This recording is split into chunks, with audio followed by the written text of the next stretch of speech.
Dobro mi došli. Ako vam se dopadne video, lajkujte ga, a moj kanal pratite. Klik na prati je besplatan. Evo kako da uzgajate zimsku ciklamu sa listovima u obliku bubrega od zelene do srebrne boje, kao i sa cvetovima u divnoj paleti boja. Zimska ciklama ima kožasto lišće u obliku bubrega koje varira od tamno sjajno zelene do potpuno srebrne boje sa mnogo lepih šara. Lepi i čvrsti cvetovi ciklama dolaze u divnoj paleti boja. Kreću se od tamno magnet roze preko nežnih i ružičastih do čisto belih i sa nekim neodoljivim dvobojnim bojama. Zimska ciklama je slatka, mala, nežna, ali ipak čvrsta i ima fantastičan uticaj u zimskoj bašti. Vremenom zimska ciklama se samo zasejava praveći divne tepihe od lišća i cveća. Kada kupujete zimsku ciklamu, kupite najmanje 2 do 3 biljke da bi se oprašivale i širile. I različite sadnice ciklama se ukrštaju i rezultiraju novim biljkama. Kako mahune semena sazrevaju, stabljike se savijaju kako bi se mahune spustile do zemlje. Seme zatim raznose mravi i druge životinje. Na ovaj način se zimske ciklame samo zasejavaju. Ciklama Cyclamen coum je prelepa sorta ciklame koja cveta zimi. Raste u visinu do 10 cm. Odgovara joj mesto sadnje u delimičnoj senci ili senci. Zemljište dobro drenirano najbolje odgovara ovim ciklamama. Zimske ciklame cvetaju cele zime. Ove sorte dobro podnose mraz i sneg. Razmnožavaju se iz lukovica. Preporučljivo je saditi lukovice ciklame u proleće, krajem leta ili početkom jeseni. Ova ciklama voli lagano i dobro drenirano zemljište. Podložnija je višku vode nego smrzavanju.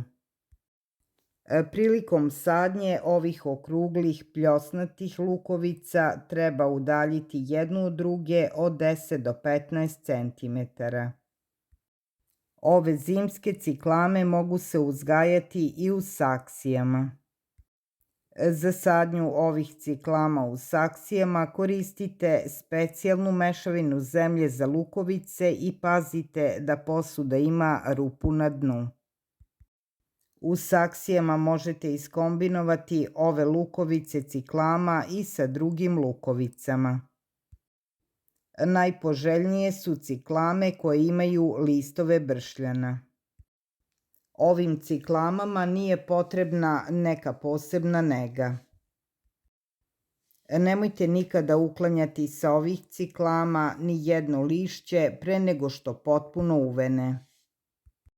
Ako budete skidali lišće, neće vam cvetati biljka. Ove ciklame u saksijama prihranjujte đubrivom za lukovice. Uradite to jednom godišnje u jesen. Pošto se ova ciklama obično uzgaja na otvorenom u dvorištima i vrtovima, padavine su obično sasvim dovoljne za zalivanje. Ciklama miruje tokom letnjih suša kojima može da odoli veoma dobro. Jedino ako su u pitanju ekstremno visoke temperature, onda redovno zalivajte ciklame da se ne bi osušile. Ovaj zimski cvet je biljka koja se posebno ceni jer je među retkim biljkama koje cvetaju zimi bez obzira na klimu i region. Ciklama je naravno omiljena zbog svojih slatkih cvetova, ali i listova koji su veoma zanimljivi. Cvetaju obilno, formirajući jastučiće cveća ispod drveća i na zasenjenim mestima travnjaka. Išarano tamno zeleno i srebrno belo lišće čini ovu biljku posebno privlačnom. Ciklama voli senku i ne voli kada je vazduh previše suv. Pored toga, navikla je da raste u bogatom šumskom tlu, tako da postoji rizik od nedostatka hranljivih materija u saksijama. Ako vaši listovi izgledaju uvenulo, to je razlog prekomernog zalivanja. Ako listovi prerano požute, nedostaju joj hranljive materije, pa je pođubrite. To se uglavnom dešava sa ciklamama koje su posađene u saksijama. Ove prelepe zimske ciklame možete kupiti u rasadnicima cveća, u cvećarama i na pijacama kod proizvođača cveća.